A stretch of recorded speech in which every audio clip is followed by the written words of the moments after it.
நடிகை ஐஸ்வர்யா ராஜேஷ் தமிழ் சினிமாவில் பல படங்களில் நடித்து வருகிறார். முக்கியமாக ஹீரோயின்களை மையப்படுத்திய கதையை தேர்ந்தெடுத்து நடித்து வருகிறார்.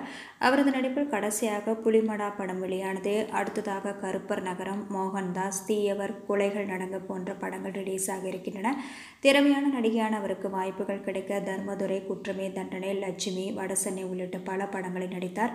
முக்கியமாக வடசென்னை படம் அவருக்கு பெரும் அடையாளத்தை பெற்றுக் கொடுத்தது.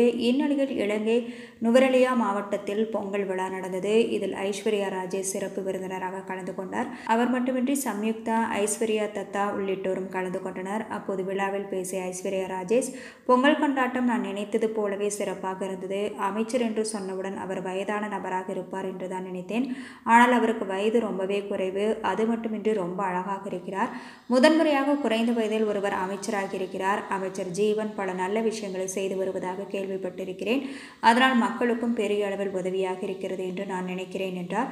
ஜீவன் தொண்டைமான் என்பவர் நுவரெலியா மாவட்ட நாடாளுமன்ற உறுப்பினராகவும் தோட்ட வீடமைப்பு மற்றும் சமூக உட்கட்டமைப்பு அமைச்சராக இலங்கையில் திகழ்ந்து கொண்டிருக்கிறார்.